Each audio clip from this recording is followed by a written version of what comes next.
Siapa di antara laki-laki yang ingin merasakan melahirkan, pulang dari sini beli mangga, makan telan bulat-bulat, besok pagi keluarkan bulat-bulat. Jangan belajar kepada Khawarij, jangan belajar kepada Murji'ah, jangan belajar kepada Wahabi, jangan belajar kepada Syiah. Saya tahu ini video rekaman saya malam ini kalau diupload nanti orang banyak caci maki saya.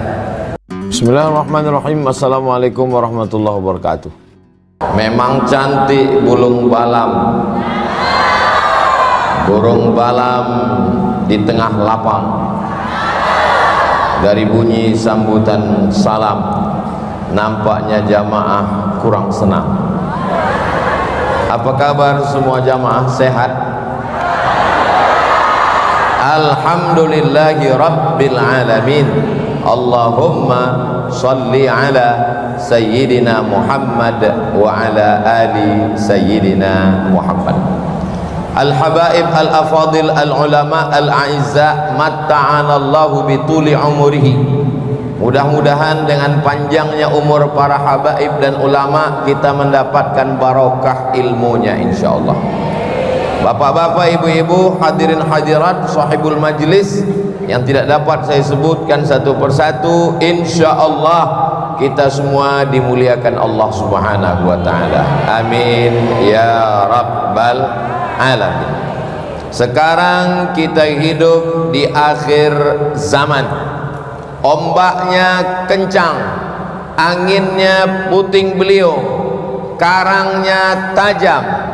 Kalau tidak ada tempat berpegang, maka kita akan tenggelam di dalam fitnah yang luar biasa. Mudah-mudahan kita sampai anak cucu kita sampai hari kiamat selamat semuanya insyaallah. Siapa saja tempat kita berpegang di akhir zaman ini, maka pada kesempatan yang singkat ini ada 5 tempat kita berpegang. Siapa yang berpegang kepada yang 5 ini, insyaallah selamat dunia akhirat. Kira-kira yang 5 ini bisa diingat? Belum saya sampaikan. Yang pertama tempat kita berpegang adalah al-ulama warasatul anbiya. Berpegang yang pertama adalah kepada ulama. Siapa itu ulama? Apakah profesor, apakah doktor, apakah anggota MUI? Ulama innama yakhshallaha min ibadihil ulama. Ulama adalah orang yang takut kepada Allah Subhanahu wa taala. Doakan supaya Ustadz Abdul Somad termasuk yang takut kepada Allah. Siapa itu ulama? Ulama adalah pewaris para nabi, di antaranya mewarisi dakwah Nabi Muhammad sallallahu alaihi wasallam. Banyak sekolah yang melahirkan sarjana, tapi tidak banyak yang melahirkan ulama. Karena ulama sampai hari ini sekolahnya belum ada. Yang ada sekolah mengeluarkan sarjana, tapi ketika dia berdakwah menapaki tapak-tapak yang sudah dilewati oleh Sayyidina wa Maulana Muhammad sallallahu alaihi wasallam, maka insyaallah dia menjadi ulama pewarisnya para nabi. Sekarang banyak orang takut menyekolahkan anaknya sekolah agama. Mau sekolah sarjana hukum, mau masuk SE sarjana ekonomi, mau masuk polisi dan tentara, karena menurutnya ini adalah profesi pekerjaan yang menjanjikan. Nanti kalau anaknya sekolah agama, masuk pondok, susah dapat kerja, gak dapat uang banyak. Saya sekolah agama dari mulai madrasah ibtidaiyah, sanawiyah, aliyah, kuliah, sampai sekarang masih hidup. Saya kurus ini bukan kurang makan, memang sudah takdirnya begitu.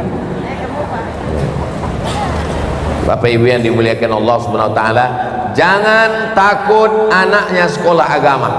Sekarang banyak orang Kalau datang laki-laki meminang anaknya, yang sarjana ekonomi welcome, yang sarjana hukum silakan jadi mantu, yang polisi, tentara, pengacara, hakim, jaksa langsung diterima. Tapi kalau yang pulang dari Mesir LC nggak diterima. LC lagi cemas. Siapa itu pulang dari Mesir nggak diterima? Saya. Dulu waktu pulang nggak diterima. Kalau sekarang ada yang mau nerima. Kalau anaknya sekolah, disarankan masuk sekolah agama, nanti dia nanya, Ustadz, nanti kalau anak saya sekolah agama, gimana kerjanya, gimana makannya? Nanti dia nggak bisa dapat kerja, dia nggak makan. Kalau ada orang selalu mempertanyakan makan, saya khawatir itu kalau diperiksa di USG ke rumah sakit, itu otaknya dekat dengan lambungnya. Sengaja Allah menciptakan otak ini di atas, lambung ini di bawah, jaraknya 3 jengkal, supaya kita jangan terlalu memikirkan makan. Karena yang selalu memikirkan makan tidak berhenti itu sapi. Cobalah tengok sapi hari raya kurban, 10 sapi dipajang, diikat, satu saudaranya disembelih meregang nyawa, bismillahi Allahu Akbar, yang 9 masih tetap juga mengunyah makan. Kalau ada saudaranya disembelih di Palestina, di Israel, dia masih juga lagi nyaman makan di KFC, itu sapi. Saya tahu ini video rekaman saya malam ini kalau diupload nanti orang banyak caci maki saya. Dulu saya awal-awal ceramah memang khawatir kalau dicaci maki, sekarang malah sudah terbiasa. Malah kalau nggak dicaci saya heran, loh kok nggak ada yang nyaci nih sekarang. Haters pada kemana? Jangan-jangan belum cair ini. Saudara yang dimuliakan Allah Subhanahu wa Ta'ala, maka kalau hari ini kita masih punya ulama, maka berpegang teguhlah kepadanya. Apa kata Allah? Fas'alu ahla dzikri, tanya ulama, in kuntum la ta'lamun, kalau kamu tidak tahu. Mobil rusak, bawa ke bengkel, takut benerin mobil. Handphone rusak, bawa ke tempat servis HP, takut benerin HP. Motor rusak, bawa ke tempat servis bengkel motor. Tapi ketika agamanya rusak, dia benerin sendiri. Inilah orang tidak mengerti, tidak paham dia bahwa agama ini kita tidak mengerti, tidak paham, sulit, ribet, jelimet, susah, payah. Kita tinggal tanya saja kepada ulama. Mereka mondok, ada yang 7 tahun, ada yang 10 tahun, ada yang 20 tahun. Kita tinggal datang, soan, nanya, kita tinggal amalkan, sami'na wa ata'na. Setelah kita dengar, kita patuh, kita taat, insya Allah ulama kita masuk surga, kita pun juga insya Allah akan masuk ke dalam surga insya Allah. Amin ya Rabbal. Belajarnya kemana? Kamu belajar di mana? Belajarnya kepada Kiai Anu. Kamu belajar kemana? Saya belajarnya kepada Ustadz Anu. Bagus. Kamu belajar di mana? Saya belajar kepada Kiai Google.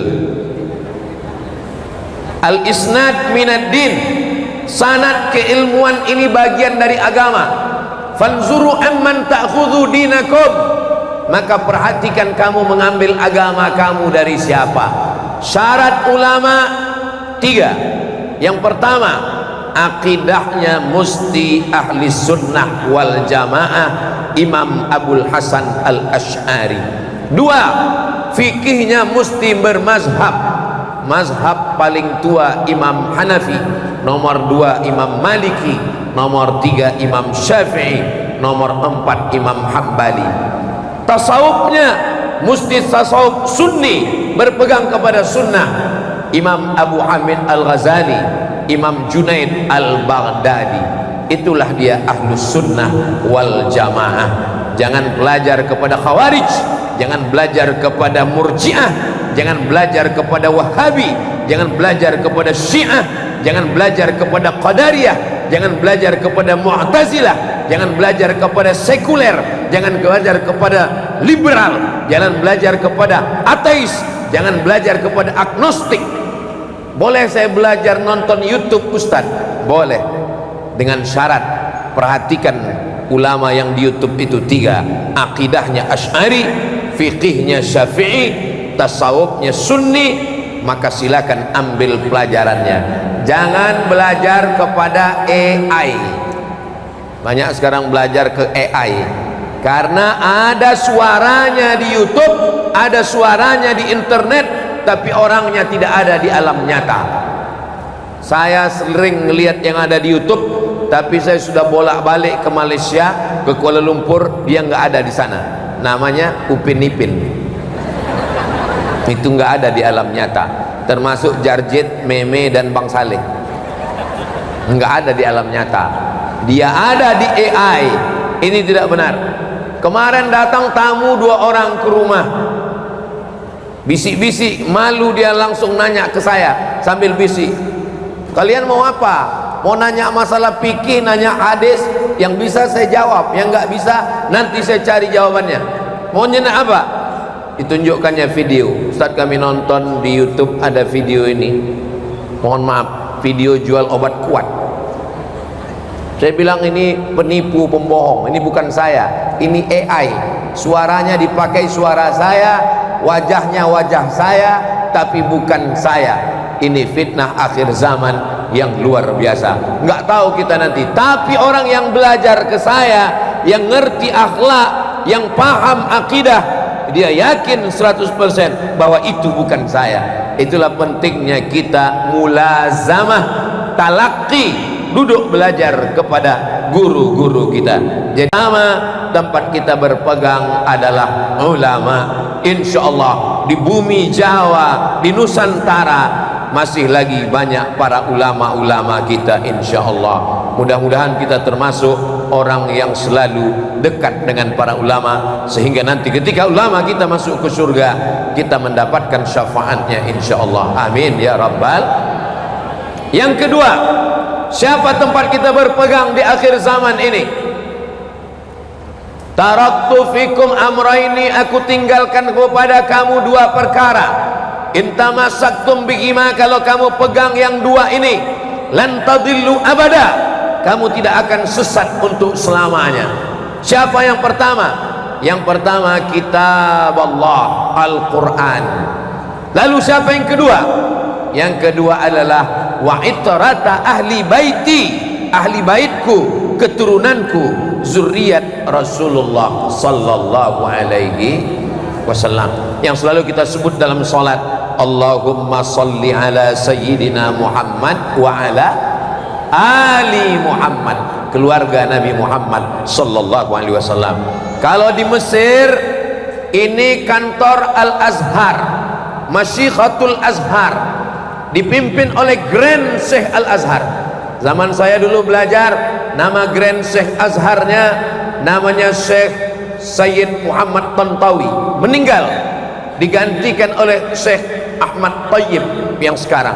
Di samping Grand Syekh Al-Azhar ada satu kantor namanya Naqabatul Ashraf, Naqabah persatuan, Ashraf jamak dari syarif. Kalau satu syarif, kalau 2 syarifani, kalau 3 ashraf, syurafa. Naqabatul Ashraf, kantor persatuan syarif-syarif keturunan Nabi Muhammad sallallahu alaihi wasallam. Syekh Muhammad Mutawalli Asy-Sya'rawi Al-Husaini, Syekh Abdul Halim Mahmud Al-Husaini, Syekh Jabir Al-Hasani, sekarang Grand Syekh Azhar Syekh Ahmad Tayyib Al-Hasani. Ujung namanya kalau tidak Al-Hasani, Al-Husaini. Saya berangkat ke Maroko. Di Maroko juga zuriat keturunan Rasulullah sallallahu alaihi wasallam. Ada satu kota namanya Casablanca, ibu kota Maroko. Di Casablanca ini ada satu masjid namanya Masjid Hasan II. Masjid Hasan II Raja Maroko. Di tiang tengah masjid itu tertulis Hasan II anak Muhammad 5 anak Hasan satu yang nasabnya sampai kepada Sayyidina Al-Hasan, anak Sayyidatuna Fatimah, anak Sayyidina wa Maulana Muhammad sallallahu alaihi wasallam. Lalu bagaimana dengan kita di Indonesia? Adakah Al-Hasani? Adakah Al-Husaini? Adakah Naqabatul Ashraf? Nabi Muhammad sallallahu alaihi wasallam punya anak perempuan namanya Sayyidatuna Fatimah. Sayyidatuna Fatimah punya anak laki-laki namanya Sayyidina Al-Hasan, Sayyidina Al-Husain. Sayyidina Al-Husain punya anak laki-laki namanya Sayyidina Ali. Karena ibadahnya hebat, digelar dengan Ali Zainal Abidin. Ali Zainal Abidin punya anak laki-laki namanya Muhammad Al-Baqir. Sayyidina Muhammad Al-Baqir punya anak laki-laki namanya Sayyidina Ja'far As-Sadiq. Ja'far As-Sadiq gurunya Imam Hanafi. Ja'far Sadiq punya anak laki-laki namanya Musa Al-Kazim. Ada lagi Ismail, ada lagi Ali Al-Uraidi. Ali Al-Uraidi punya anak laki-laki namanya Muhammad An-Naqib. Muhammad An-Naqib punya anak laki-laki namanya Isa Ar-Rumi. Isa Ar-Rumi punya anak laki-laki namanya Ahmad bin Isa Al-Muhajir. Al-Muhajir artinya pindah, karena dia hijrah dari Baghdad, Irak menuju Yaman, negeri yang pernah didoakan Nabi, Allahumma barik lana fi Yamanina. Sayyidina Ahmad bin Isa Al-Muhajir punya anak laki-laki namanya Ubaidillah. Ubaidillah punya anak laki-laki namanya Alawi. Keluarga Ba Alawi, keluarga Alawi. Itulah dia keluarga Alawi yang turun ke bawah.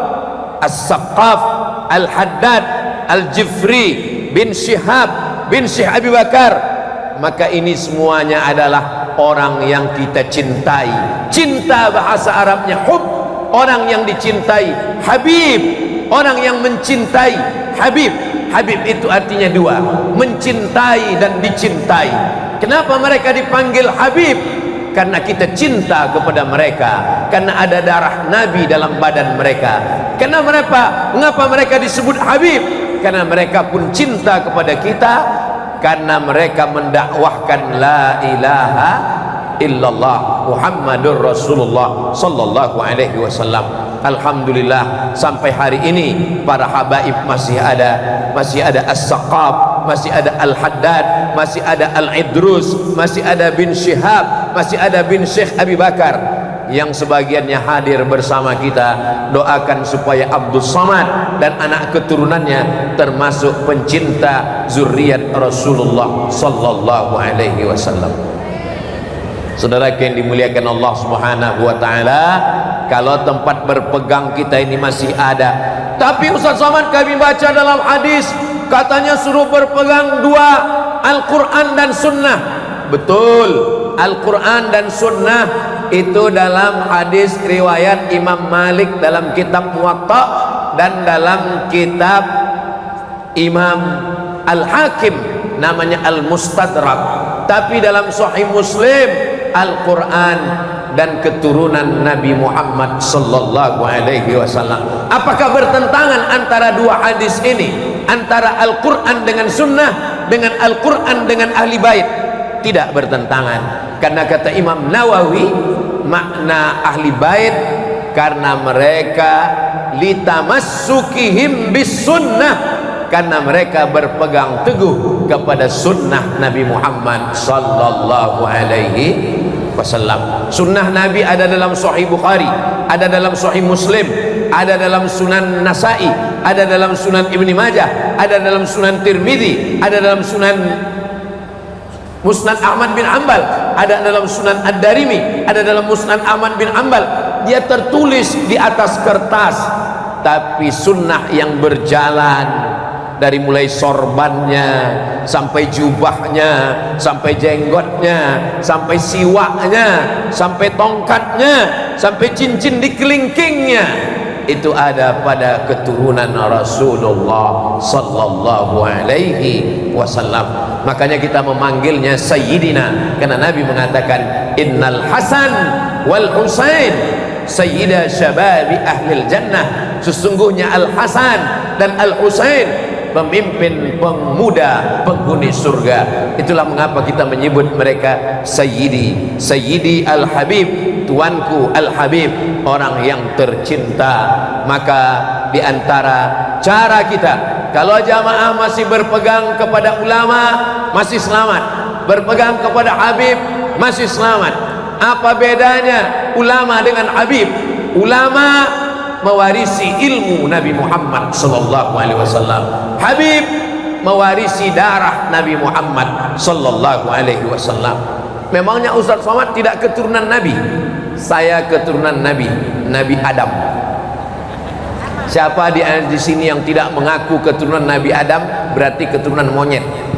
Mohon maaf, jangan tersinggung. Bukan kata saya, kata Charles Darwin.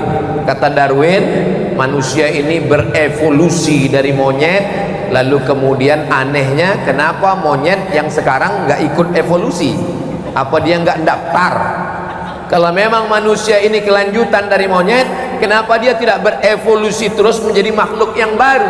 Kenapa dia bertahan di sini? Itu beberapa di antara kebobrokan teori Darwin. Kita semua berasal dari tanah. Kullukum min Adam, semua kamu dari Adam. Wa Adam min turab, Adam dari tanah, diciptakan dari tanah, berjalan di atas tanah, dan kita akan masuk ke lubang tanah dan akan dimakan cacing tanah. Maka kita terima takdir ini. Saya tidak merasa berkecil hati, saya tidak hasad dan dengki. Saya menghormati orang yang dimuliakan Allah dengan darahnya, ada dimuliakan Allah dengan nasabnya, ada dimuliakan Allah dengan nasibnya. Kalau nasib tidak dapat, paling tidak jangan sampai nasab tidak dapat.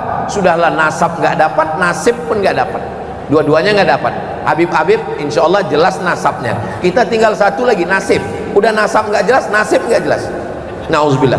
Mudah-mudahan kita semua nasibnya jelas, nasibnya yang baik menurut Allah, yang baik menurut Rasulullah sallallahu alaihi wasallam. Amin ya rabbal Allahu rabbuna ala nuril mubin Ahmad al-Mustafa sayyidil mursalin wa ala alihi wa sahbihi ajma'in wa ala alihi wa sahbihi ajma'in. Allahumma salli ala sayyidina Muhammad. Ulama sudah, habaib sudah, siapa lagi tempat kita berpegang? Wa qada rabbuka alla ta'budu illa iyyah. Setelah Allah, wa bil walidaini ihsana. Yang ketiga tempat kita berpegang adalah ayah, orang tua. Siapa orang yang paling layak mendapatkan baktiku? Ayah mendapatkan satu. Maka jangan sampai mendurhaka kepada ayah. Ala adullukum ala akbaril kabair. Maukah kalian aku tunjukkan dosa terbesar di antara dosa besar? Al-israf, syirik. Insyaallah kita sudah selamat dari syirik. Kita tidak menyembah batu, tidak menyembah lembu, tidak menyembah kayu, tidak menyembah hantu.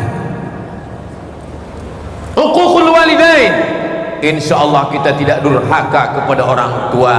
Maka dosa setelah syirik kepada Allah yang kedua adalah durhaka kepada orang tua. Maka yang masih ada ayahnya, pulang dari kajian malam ini, belikan makanan yang paling enak, belikan sarung, belikan peci, berikan kepada ayah yang ayahnya sudah meninggal dunia. Untuk ayah-ayah kita semua yang sudah meninggal dunia, untuk mereka semuanya, Al-Fatihah. A'udzubillahi minasyaitonir rajim. Bismillahirrahmanirrahim. Alhamdulillahi rabbil alamin. Arrahmanir rahim. Maliki yaumiddin. Iyyaka na'budu wa iyyaka nasta'in. Ihdinas siratal mustaqim. Siratal ladzina an'amta 'alaihim ghairil maghdubi 'alaihim waladdallin. Amin. Begitu cara membaca Al-Fatihahnya. Karena di beberapa tempat saya lihat banyak orang untuk almarhum ayah kita, bapak kita, nenek kita, moyang kita, guru kita, Al-Fatihah, seperti dapat bakwan panas. Wa in khatimul Qur'ana, kalau mereka menghatamkan Al-Quran satu khatam 30 juz, kana hasanan. Kata Imam Syafi'i, Imam Muhammad bin Idris Asy-Syafi'i, meninggal tahun 204, diriwayatkan oleh Imam Muhyiddin Abu Zakaria Yahya bin Syaraf An-Nawawi, meninggal 676, dalam kitab Riyadhus Shalihin min kalami Sayyidil Mursalin. Wa in khatimul Qur'ana, kalau dia khatamkan satu khatam Al-Quran 30 juz, kana hasanan, bagus, the best, mantap, wapi tenan. Kalau sanggup menghatamkan 30 juz Al-Quran, kalau enggak sanggup 30 juz Al-Quran, inna likulli syai'in qalban, segala sesuatu punya hati, wa qalbul Quran Yasin, hatinya Al-Quran adalah Yasin. Ibu-ibu, bapak-bapak masih baca Yasin? Yasin wal Qur'anil innaka laminal ala siratim tanzilal aziz litudhira qauman ma udhira aba'uhum. Yakin saya masih baca Yasin. Soalnya di tempat lain baca Yasin udah nggak dari awal, ujung aja. Turjaun, fayakun. Masih membaca Yasin, alhamdulillah. Paling bagus satu khatam Al-Quran. Nggak sanggup khatam Quran, Yasin. Nggak sanggup Yasin, Al-Fatihah. Nggak sanggup Al-Fatihah. Semarang ini dekat laut kan? Masuk kau ke laut. Nggak ada gunanya hidup di Semarang, buat macet aja, ngabis-ngabisin beras aja. Apa yang bisa kita balaskan untuk ayah kita, melepuh kulitnya kepanasan untuk sekolah, berapa kali dia nggak jadi ganti baju hari raya untuk hidup kita, membacakan Al-Fatihah pun kita tidak mau. Dalam kitab Ajaib wa Gharaib Sa'ah wa Sa'ah, ditulis oleh Abu Amar Al-Misri, ada seorang anak laki-laki durhaka mau membunuh ayahnya. Dia bawa bapaknya ke tengah gurun. Sampai ke tengah gurun, dia mau pancung bapaknya. Pas mau dia pancung bapaknya, kata bapaknya, "Si. Kalau bahasa kampung saya, wait a minute. Tunggu sebentar." "Ada apa, Pak? Kamu mau mancung saya di sini?" "Iya. Ada satu yang aku mau sampaikan ke kamu." "Apa?" "Disinilah dulu aku memancung bapakku, dan sekarang ternyata kau anakku akan memancung aku. Kalau kau memancung kepalaku di sini, berarti nanti cucuku juga akan memancung kepalamu. Kalau sekarang kita letakkan bapak kita ke panti jompo, insya Allah 30 tahun lagi kau akan diletakkannya di panti jompo. Tidak apa-apa. Kalau kau pancung kepala bapakmu, insya Allah anakmu juga akan memancung. Kalau kau mau berhenti dari mata rantai kedurhakaan ini, stop." Akhirnya tidak jadi dia pancung bapaknya, dia bawa pulang ke rumah, dia hentikan mata rantai kedurhakaan itu. Kalau bapakmu jahat, kalau bapakmu perampok, kalau bapakmu playboy cap tupai, jangan kau lanjutkan kejahatannya, stop, jadilah orang baik. Insya Allah anak-anakmu akan menjadi orang baik. Saya melihat ini adalah orang-orang baik, dan yang membuat acara malam ini juga adalah orang baik. Mudah-mudahan kita semua bersatu dalam kebaikan, insya Allah. Amin ya rabbal. Siapa yang masih hidup bapaknya, pulang dari sini pijat-pijat kakinya. Ternyata kaki yang sedang letih itu enak kalau dipijat. Jangan nanti sampai umur kita 40, 50 terasa nilu. Oh, alangkah indahnya kalau bapak saya dulu saya buat begini, tapi ternyata dia sudah mendahului kita meninggal dunia. Maka tidak ada jalan lain beramal soleh untuk mengirimkan mereka. Mereka sedang berada di alam barzah, mereka melihat kita malam ini. Bapak saya melihat apa yang saya lakukan malam ini, walaupun dia tidak lagi ada di alam dunia. Apa kata Allah dalam Al-Quran? Wa qul i'malu, beramallah kamu, fasayarallah, yang akan melihat amal saya ada 3. Yang pertama Allah, yang kedua Rasulullah, yang ketiga wal mu'minun, orang beriman. Kata Imam Abul Fida Ismail Ibnu Katsir dalam tafsir Al-Qur'anil Azim, orang tua di alam barzakh melihat amal anaknya. Ayah saya melihat amal saya malam ini. Oh, ternyata anakku sedang menyampaikan tausiah di Semarang di depan para jamaah sekalian. Mudah-mudahan saudaraku semua yang ayahnya sudah meninggal dunia, mereka juga melihat secara live langsung dan tidak macet-macet karena nggak pakai paket. Semuanya itu karena perbuatan baik. Begitu juga kalau kita buat dosa, buat jahat, maksiat, na'udzubillah, mudah-mudahan yang dipertontonkan hanyalah amal kebaikan-kebaikan saja, insyaallah. Amin ya rabbal. Berikutnya yang ke, saya bukan gak ingat, saya mau ngetes jamaah ini masih sadar atau enggak.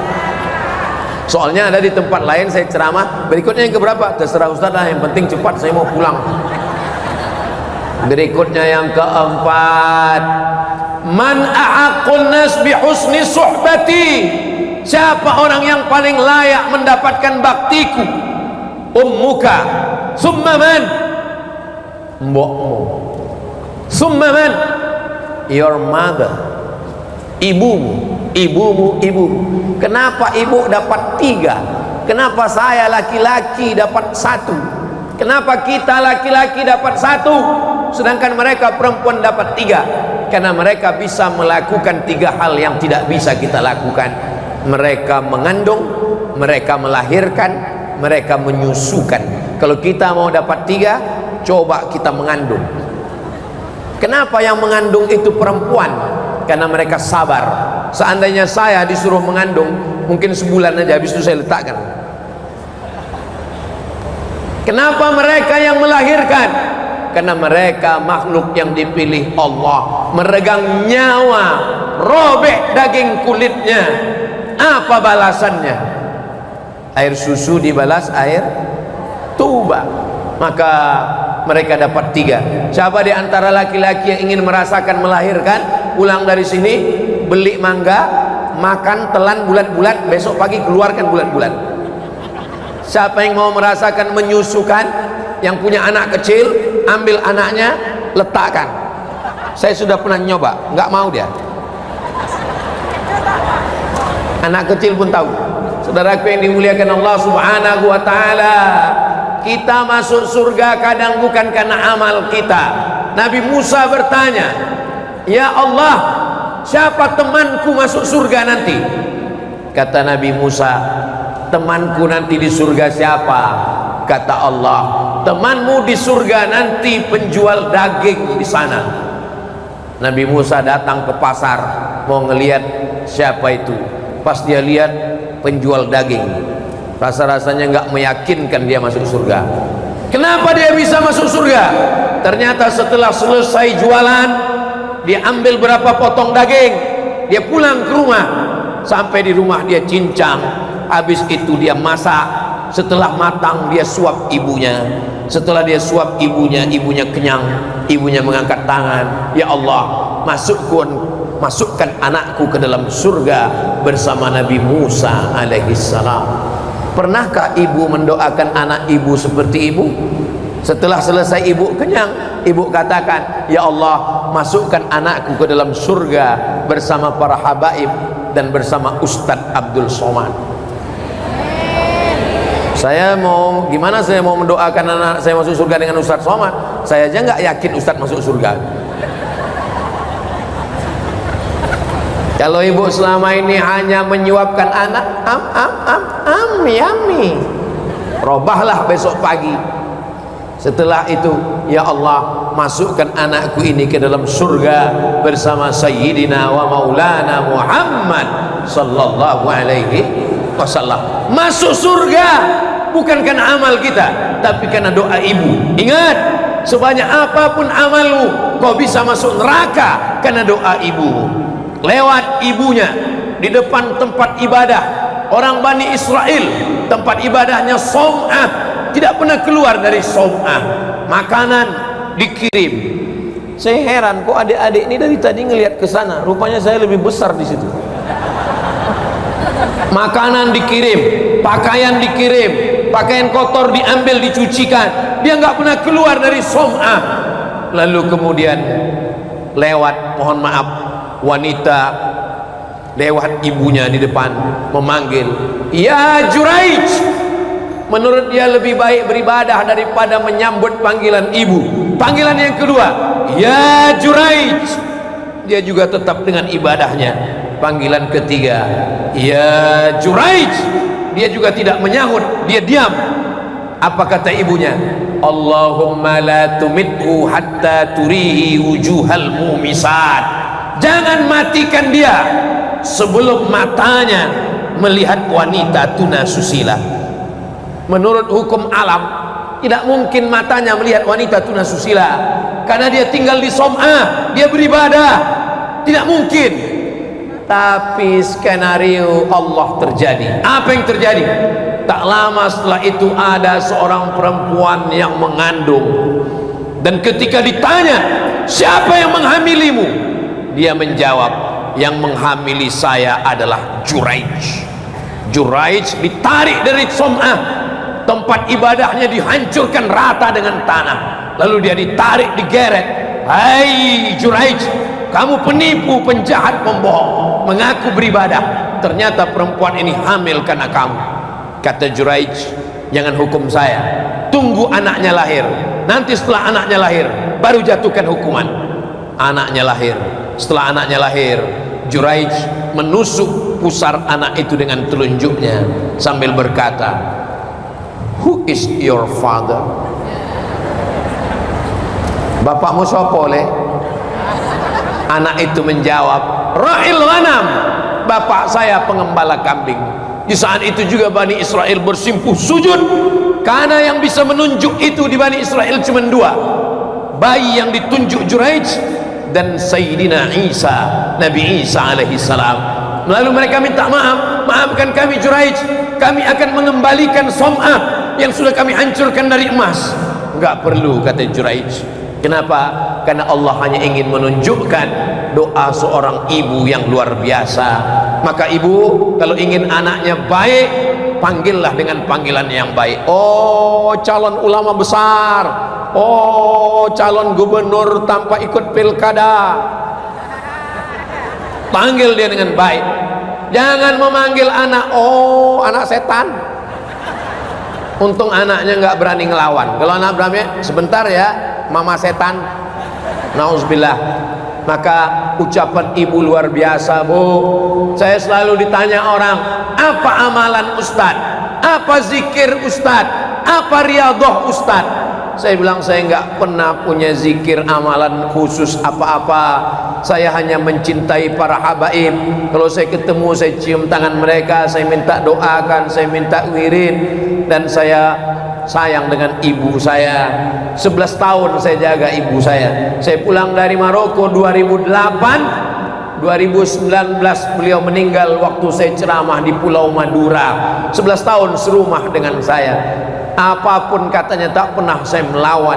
Cita-cita saya cuma satu, aku mau kuliah S1, S2, S3, habis itu aku akan pulang jadi dosen. Kalau aku punya duit, aku akan membahagiakan ibuku, tak lebih daripada itu. Jadi adik-adik saya sekalian, berpegang kepada ibu luar biasa.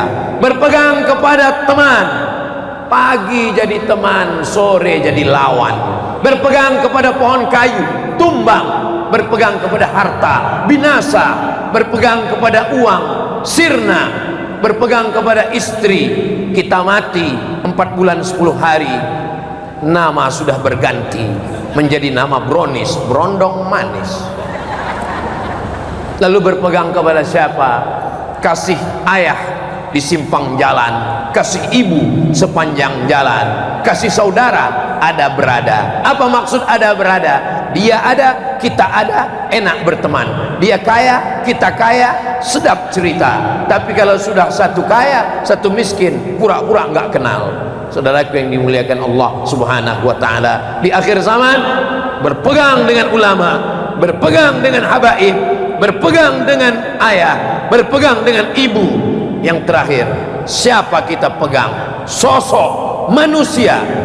Pegangan terakhir kita adalah wa ma kana Allahu liyu'adzibahum wa anta fihim.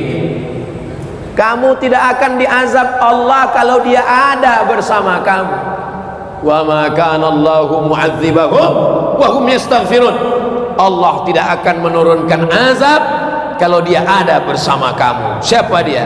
Rasulullah sallallahu alaihi wasallam. Ini yang terakhir, yang kelima ini susah memahaminya. Berpegang kepada ulama ada, berpegang kepada habaib ada, berpegang kepada ayah ada, berpegang kepada ibu ada, berpegang kepada Rasulullah enggak ada. Rasulullah ada karena dia tetap menyambut salam kita. Kalau Nabi itu tidak ada, untuk apa kita mengucapkan salam? Assalamu alayka ayyuhan nabiyyu wa rahmatullahi wa barakatuh. Assalamu alayka artinya dia ada di hadapan kita, karena bunyi kalimatnya assalamu alayka. Kalau bahasa kampung saya, peace be upon you. Kata kalimatnya kalimat langsung. Bahasa Arabnya assalamu alayka. Kalau dia jauh di sana, assalamu alaihi, peace be upon him. Tapi bunyinya adalah assalamu alaika. Rasul itu sangat dekat dengan kita. Sedekat apa? Saat kita mengucapkan salam kepadanya, dia menyambut salam. Itulah kenapa ketika Abdullah bin Umar, kalau dia pulang dagang, dia tidak pulang ke rumah, dia tidak menemui istrinya, dia tidak menemui anaknya, dia datang ke depan makam Nabi. Assalamu alayka ya Habiballah, assalamu alayka ya Rasulullah, assalamu alayka ya Safwatallah. Mudah-mudahan panjang umur, sehat badan, kita bisa langsung di depan makam Nabi Muhammad sallallahu alaihi wasallam sambil lewat, tapi nggak bisa berhenti kayak saya ini sekarang. Assalamu alayka ya Rasulullah, assalamu alayka ya Habiballah, assalamu alayka ya khaira khalqillah, assalamu alayka ya man asra bi abdikal muhaiminu laila. Nggak bisa. Kenapa? Langsung diusir polisi. Haji, haji, haji, haji, haji. Insya Allah panjang umur. Tapi seandainya kita mengucapkan sholawat di Semarang, inna sholatakum ma'rudatun alayya, sholawat kamu dari Semarang dibawa ke depan makam Nabi Muhammad sallallahu alaihi wasallam. Kaifa salatuna ma'rudatun alaika wa qad arimta. Bagaimana mungkin selawat kami sampai kepadamu padahal engkau sudah mati, sudah dimakan cacing tanah. Innallaha harramal arda ajsadal anbiya. Allah mengharamkan tanah memakan jasad para nabi. Jasad Nabi Muhammad sallallahu alaihi wasallam tidak dimakan cacing tanah. Ibu-ibu percaya jasad Nabi tidak dimakan cacing tanah? Ibu-ibu, bapak-bapak percaya? Kelihatannya seperti terpaksa bilang percaya. PLTA, pembangkit listrik tenaga air 13 Koto Panjang Riau, lebih dari satu kecamatan mesti ditransmigrasikan karena akan menjadi danau. Siapa yang mau memindahkan kubur kakeknya, bapaknya, ibunya, gali, pindahkan. Karena nanti khawatir pas mau Ramadan kendurinya di danau. Allahumma firlahu warhamhu. Pindah. Maka digalilah makam. Salah satu yang digali adalah makam Syekh Aidarus bin Syekh Abdul Ghani, ulama mursyid tarekat Naqsyabandiyah. Anaknya saya tanya langsung, yang ikut dalam penggalian, kain kafannya pun tidak dimakan cacing tanah. Sudah puluhan tahun kain kafannya tetap utuh. Allah mau kasih tahu, hai kamu yang hidup di tahun 2024, kalau ulama saja tidak dimakan cacing tanah, apalagi imamnya Sayyidul Awwalin wal Akhirin, Sayyidul Kaunain wa Tsaqalain, Sayyidul Anbiya wal Mursalin, Sayyidina wa Maulana Muhammad sallallahu alaihi wasallam. Kenapa dinding makam Nabi itu dicor pakai besi? Itu ditanam ke bawah, dicor besi keliling. Karena Khalifah Amirul Mukminin, raja umat Islam, namanya Nuruddin Zangki, malam-malam bermimpi ada orang Yahudi yang menggali tanah ingin mencuri jasad Nabi. Orang Yahudi pura-pura masuk Islam, datang ke kota Madinah, sewa kamar, kamarnya dia gali lubang menuju makam Nabi, mau dia gali makam Nabi. Apa maknanya? Bahwa orang Yahudi pun yakin bahwa jasad Nabi tidak hancur. Jadi kalau ada orang Semarang nggak yakin jasad Nabi tidak hancur, lebih parah lagi dari Yahudi. Yahudi pun yakin jasad Nabi tidak dimakan cacing tanah. Itu maka mereka mau mencuri jasad Nabi.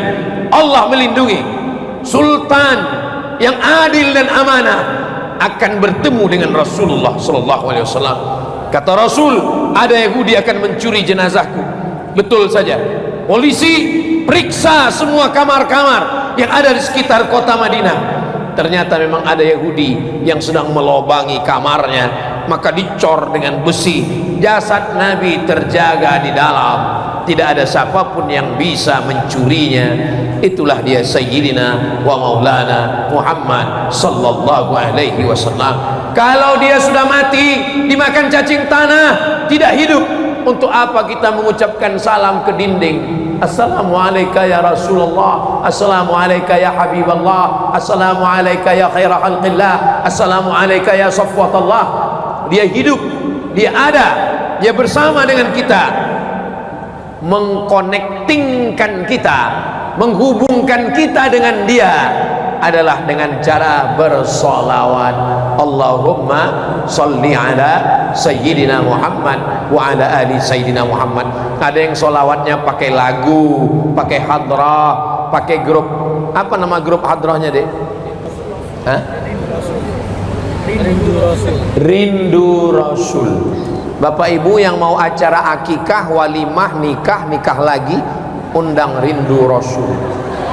Jangan cinta habaib, cinta ulama, sudah maulid, sudah Isra Mi'raj, sudah ngaji, solawatan, maulidan, pas anak nikah kayak meracun kucing garong, cinta satu malam, selimut tetangga, pulang-pulang berbadan dua. Haram semua itu, zina semua itu perbuatan. Saya banyak kali nggak datang ke acara walimah nikah, sampai hati Ustadz Abdul Somad, kami jauh-jauh ngantar undangan ke pondok, Ustadz kok nggak datang? Saya udah datang, saya bilang kok nggak ketemu pas kondangan. Saya baru sampai depan pulang lagi. Kenapa pulang?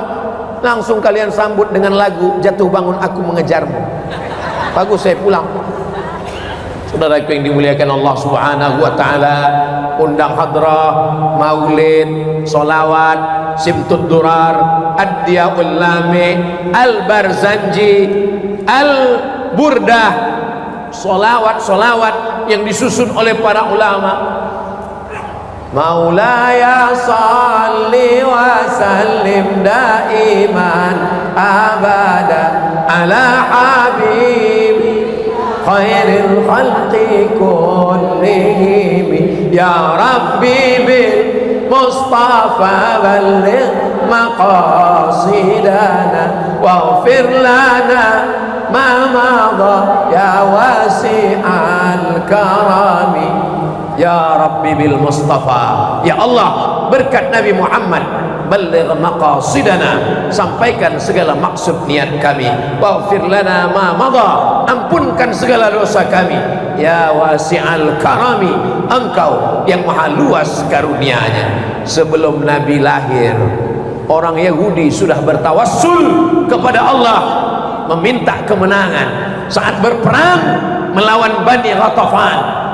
Mereka takut kalah, mereka menyebut nama, ya Allah, kami melawan Bani Ghatafan, tolong kami melawan Bani Ghatafan. Itulah yang disebutkan dalam Al-Quran, wa kanu min qablu yastaftihuna 'alal ladzina kafaru. Orang Yahudi sebelum Nabi Muhammad lahir berperang melawan orang kafir Bani Ghatafan. dengan menyebut nama Nabi Muhammad sallallahu alaihi wasallam. Nabi Adam makan buah kuldi, dia bertaubat kepada Allah. Doa paling tua doanya Nabi Adam, kita semua hafal. Rabbana zalamna anfusana wa illam taghfir lana wa tarhamna lanakunanna minal khasirin. Tapi setelah itu Nabi Adam bertawassul, Allahumma inni as'aluka bihaqqi Muhammad, ya Allah, aku memohon kepadamu berkat kemuliaan Nabi Muhammad, ampunkan dosaku ya Allah. Allah bertanya kepada Nabi Adam. Allah bertanya bukan karena Allah tidak tahu, Allah Maha tahu. Ya Adam, nama siapa yang kau sebut tadi? Muhammad sallallahu alaihi wasallam. Dari mana kau tahu namanya? Lamma khalaqtani, ketika kau ciptakan aku dari tanah, nafakhta fi ruhi, kau tiupkan ruh ke dalam badanku, rafa'tu ra'si, ku angkat kepalaku. Saat aku angkat kepalaku, aku lihat di tiang arasy ada tertulis nama Allah Muhammad. Nama Muhammad bersanding dengan namamu, pastilah dia makhluk yang istimewa. Maka aku memohon kepada engkau berkat Muhammad sallallahu alaihi wasallam, ampunkanlah dosaku.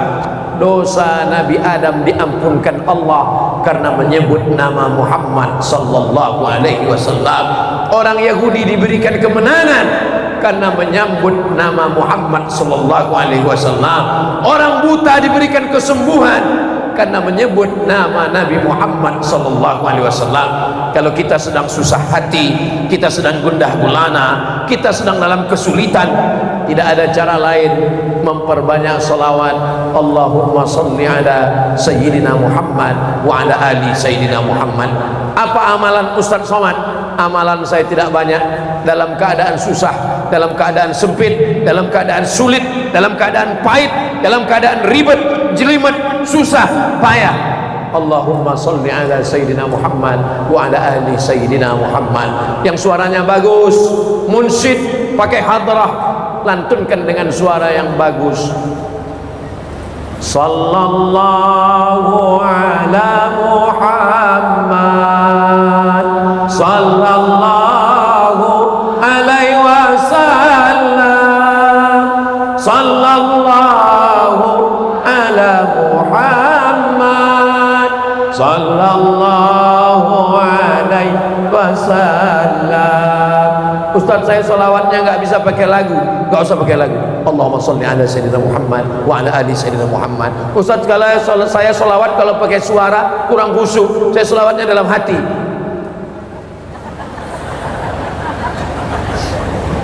Jangan sampai tidak ada pegangan sama sekali di akhir zaman. Godaannya luar biasa. Orang yang di akhir zaman gak punya pegangan, berpegangnya kemana? Ke dukun. Pegangnya kemana? Game online. Pegangnya kemana? Judi online. Pegangnya kemana? Pinjaman online. Pegangnya kemana? Pohon keramat. Pegangnya kemana? Kemaksiat, narkoba, zina, mohon maaf, prostitusi. Maka kalau kita berpegang kepada 5 sosok manusia, Ustaz, kenapa tidak nyebut berpegang kepada Allah? Allah bukan pribadi. Allah itu laisa kamitslihi syai'un. Yang saya maksud dengan yang 5 ini adalah manusia. Manusia, bukan Tuhan. Yang pertama adalah ulama, yang kedua adalah habaib, yang ketiga adalah ayah, yang keempat adalah ibu, yang kelima adalah sayyidina wa maulana wa syafi'ina wa zuhrina wa qurrati a'yunina Muhammad sallallahu alaihi wasallam. Makanya kalau ada maulid, datang. Ada pembacaan burdah, datang. Ada khataman, datang. Gunanya untuk apa? Gunanya supaya kita punya pegangan, insyaallah sampai hari kiamat, sampai mati. Kalau kita berpegang kepada ini, kita istiqamah, insyaallah kita mati dalam keadaan husnul khatimah, insyaallah.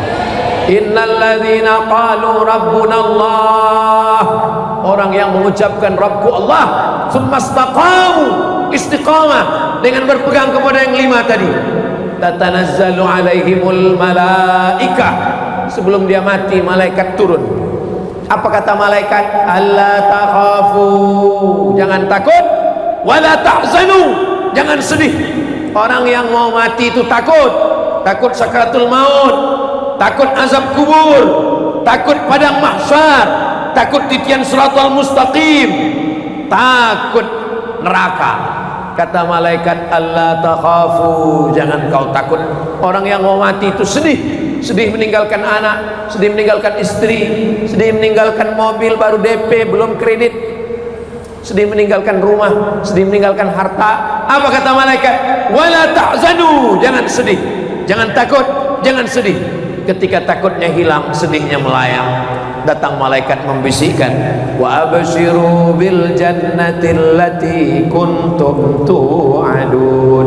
Berbahagialah engkau mendapatkan surga yang dijanjikan Allah. Saat itu malaikat mengepakkan sayapnya, disitulah nampak tempatnya di surga. Saat dia melihat tempatnya di surga, nyawanya keluar tak terasa.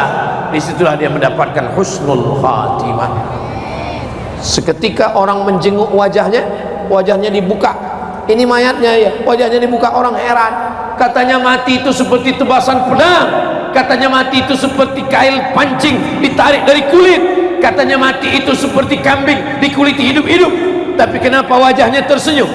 Dia tersenyum karena saat malaikat mencabut nyawanya, dia sudah melihat tempatnya di surga. Mudah-mudahan kita termasuk orang yang sudah melihat tempat kita di surga, insyaallah. Saya jangankan tempat di surga, tempat parkir acara ini aja saya nggak tahu di mana. Saya jangankan tempat saya di surga, bahwa saya akan duduk dengan habaib aja saya nggak tahu.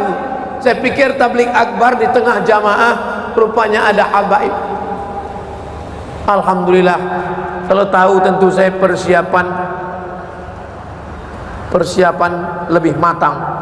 Tapi malam ini rupanya Allah ingin menunjukkan hakikat Abdul Somad yang biasa-biasa saja, makhluk yang rendah, yang hina. Mudah-mudahan kita diangkat derajat karena amal soleh kita, insyaallah. Amin ya rabbal alamin. Nanti kalau ada yang nanya, siapa tadi yang isi ceramah Ustadz Abdul Somad, apa yang dia sampaikan? Ada 5. Apa yang 5? Embuh.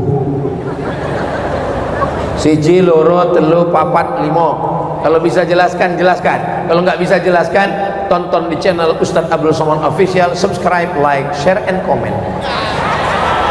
Itulah yang dapat saya sampaikan pada kesempatan yang baik dan mulia ini.